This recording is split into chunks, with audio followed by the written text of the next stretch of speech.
नमस्कार दोस्तों और जय हिंद दोस्तों। संज्ञा और सर्वनाम की विशेषता बताने वाले शब्द को विशेषण कहते हैं। विशेषण के कुल 4 भेद होते हैं।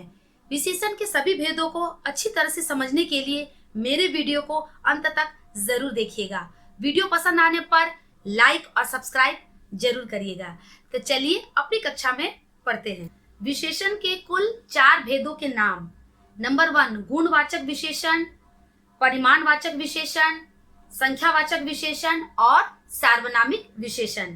तो सबसे पहले हम गुणवाचक विशेषण पर पढ़ाई करते हैं। गुणवाचक विशेषण। गुणवाचक विशेषण किसे कहते हैं?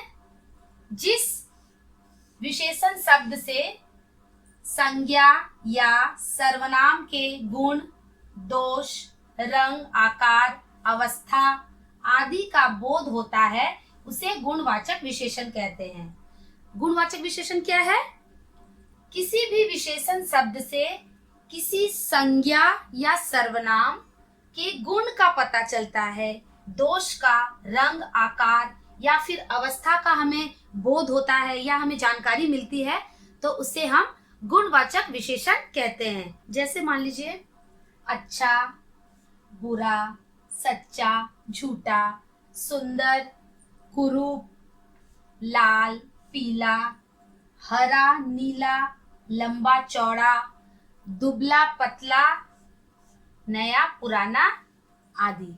अब हम गुणवाचक विशेषण के कुछ उदाहरण देखते हैं। उदाहरण के तौर पर रंजना सुंदर है, अंजना कुरूप है, गुलाब लाल है, सुधीर पतला है, कमरा चौड़ा है।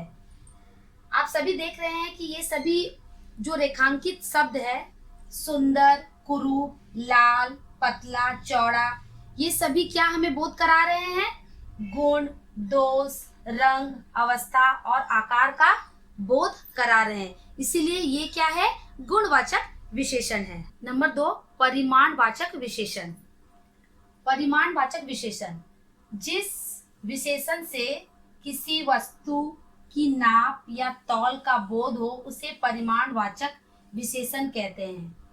किसी भी विशेषण से किसी वस्तु की नाप या तौल का हमें बोध हो तो उसे हम परिमाणवाचक विशेषण कहते हैं। जैसे मान लीजिए 1 लीटर, 2 मीटर, थोड़ा, बहुत, कम, इतना, उतना, जितना, कितना, पूरा आदि।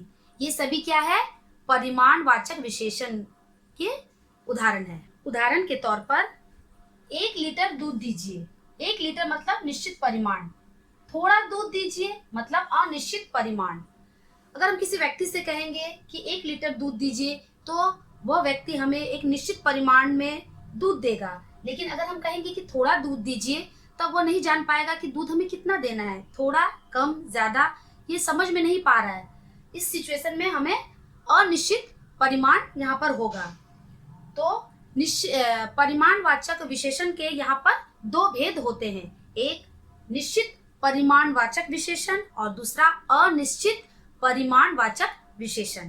परिमाणवाचक विशेषण के 2 भेद, निश्चित परिमाणवाचक विशेषण और अनिश्चित परिमाणवाचक विशेषण।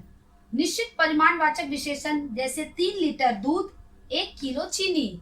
अनिश्चित परिमाणवाचक विशेषण थोड़ा दूध और कुछ फल। नंबर 3 संख्यावाचक विशेषण। संख्यावाचक विशेषण जिस विशेषण से किसी व्यक्ति या वस्तु की संख्या का बोध हो उसे हम संख्यावाचक विशेषण कहते हैं। जिस विशेषण से किसी व्यक्ति या वस्तु की संख्या का बोध होता है तो उसे हम संख्यावाचक विशेषण कहते हैं। जैसे 1, 2, चौथा, पांचवा, कुछ, बहुत, सैकड़ों आदि। उदाहरण के तौर पर 2 लड़के खेल रहे हैं, ये क्या है? निश्चित संख्या है। कुछ लड़के खेल रहे हैं, ये क्या है? अनिश्चित संख्या है। ध्यान दीजिए 2 लड़के जब खेल रहे हैं, जब हम 2 लड़के बोलेंगे तो यहाँ पर हमें पता है कि 2 ही लड़के खेल रहे हैं, ये निश्चित संख्या है। और जब कुछ लड़के खेल रहे हैं तब हमें यहाँ नहीं पता है कि कितने लड़के खेल रहे हैं, यहाँ पे कुछ भी निश्चित नहीं है, तब यहाँ पर अनिश्चित संख्या होगा। तो इस सिचुएशन में संख्यावाचक विशेषण के भी दो भेद होते हैं, एक निश्चित संख्यावाचक विशेषण और दूसरा अनिश्चित संख्यावाचक विशेषण। इस तरह संख्यावाचक विशेषण के भी दो भेद होते हैं, निश्चित संख्यावाचक विशेषण और अनिश्चित संख्यावाचक विशेषण। निश्चित संख्यावाचक विशेषण 3 पुस्तकें, पहली कक्षा, बहुत लोग, कई शेर, ये क्या है? अनिश्चित संख्यावाचक विशेषण। नंबर 4, सार्वनामिक विशेषण। किसी संज्ञा के पहले आने वाले सर्वनाम को सार्वनामिक विशेषण कहते हैं। किसी भी संज्ञा शब्द के पहले आने वाले सर्वनाम को हम सार्वनामिक विशेषण कहते हैं।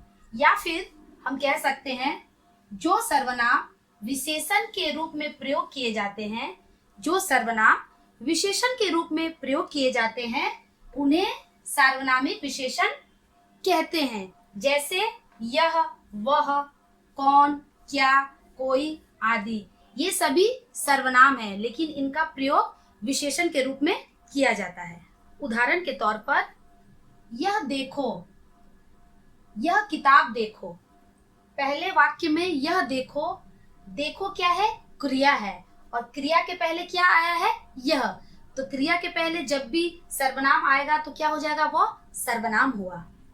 और दूसरे वाक्य में यह किताब देखो, यह किसके पहले आया है? संज्ञा के पहले आया है। संज्ञा क्या है? किताब है। किताब के पहले यह क्या है? सर्वनाम है। इसलिए दूसरे वाक्य में यह किताब देखो, यह सार्वनामिक विशेषण हुआ।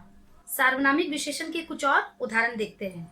जैसे कौन लड़का खेल रहा है, कौन विद्यार्थी अच्छा है, कोई पुस्तक ले लो, यह पुस्तक अच्छी है। ये सभी क्या है? सार्वनामिक विशेषण के उदाहरण है, क्योंकि यहाँ पर संज्ञा के पहले सर्वनाम का प्रयोग हुआ है। जब भी संज्ञा के पहले हम सर्वनाम का प्रयोग होता है तो वहां पर सार्वनामिक विशेषण होता है। आज हमने विशेषण के भेद पर पढ़ाई की। विशेषण के क्या क्या भेद होते हैं? विशेषण के 4 भेद होते हैं, गुणवाचक विशेषण, संख्यावाचक विशेषण, परिमाणवाचक विशेषण और सार्वनामिक विशेषण। आशा करती हूँ कि आप भी घर पर इसे अच्छी तरह से पढ़ेंगे और अभ्यास करेंगे। तो चलिए मिलते हैं अपने आने वाले नेक्स्ट वीडियो में। तब तक के लिए बाय बाय।